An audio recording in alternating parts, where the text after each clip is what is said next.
All right, guys, what's going on? Welcome in. So we have some breaking Jets news that just came out like a couple minutes ago here from Connor Hughes of SNY. He's reporting that the New York Jets director of player personnel, Chad Alexander, is leaving the team to take a promotion with the LA Chargers as assistant general manager. Right now, first things first, congrats to Alexander, right? Whenever you have, an opportunity like this, right for the taking. I mean, you look at the Chargers organization, they have a lot of different pieces figured out. They just brought in Harbaugh. Great opportunity. Congrats to Alexander. I think, so many people in his position would jump on that opportunity, right? Assistant general manager of an NFL team. That's huge. Congratulations. But here's the thing, right? Number one, as we all know, Rex Hogan, the Jets' previous assistant general manager, mutually parted ways with the team, right? For reasons we don't know. We saw a story saying that Rex Hogan was, one of the, masterminds behind the Zach Wilson pick. That comes out after he was fired, and the story or the actual report that he was fired came out weeks late. So kind of just another weird situation happening with the New York Jets in that regard, right? The Rex Hogan situation.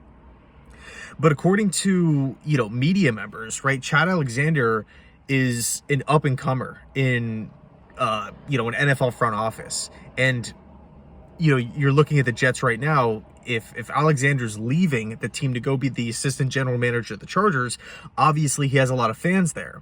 So it makes you ask the question, did the Jets offer him that position, right? Assistant GM for New York. And if not, there must be a method to the madness here. Joe Douglas must have, a master plan here. Or am I just, delusional? Because we're looking at the state of the Jets right now. We have question marks on the roster, wide receiver depth, O-line, backup quarterback. I mean, we could go down the list of area, team needs personnel wise. We have coaching question marks, all really riddled throughout the offensive staff. Keith Carter, Nathaniel Hackett, Todd Downing. I would say Calabresi at this point. There's a lot of question marks there. Now we're looking at the front office, and we have two humongous vacancies right underneath Joe Douglas. Who's the team's assistant general manager, and who's the team's director of player personnel? Right, the draft is quickly approaching. Free agency is just over a month away.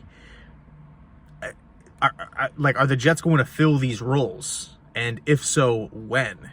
Because time's ticking. There's a lot of pressure here, and it seems like people are leaving the Jets organization left and right. We can talk about all the weird absence, and I'm not saying that Chad Alexander's, departure here is weird or anything like that. Obviously, he got a promotion, so a lot of people out there, again, would jump on that opportunity. But if you go back in the season, man, a lot of weird player departures with Michael Carter, Dalvin Cook, McCole Hardman was traded, Adrian Amos mutually parted ways, Corey Davis retired early on. That's 5 players right there in one season. Then, of course, the Rex Hogan thing. So are the Jets going to, replace or fill these vacancies? I hope so. I really hope so. And I think at this point, adding applicants to the organization from another team, in my opinion, would be wise, because they could come in with fresh ideas, with a different outlook. He's not, brainwashed is too big of a term, but he's not influenced or biased because he's been in that building for so long, right? So ideally, I think maybe that's the route that I would go down. Douglas has ties to Philadelphia. Sorry about this motorcycle. He has ties to Philadelphia. He has ties to Baltimore. We'll see what happens. Let me know your thoughts down below in the comment section. Are you starting to panic right now when you're looking at the organization really from top to bottom? All these vacancies, all these question marks all over. Thanks so much for watching. And as always, go Jets.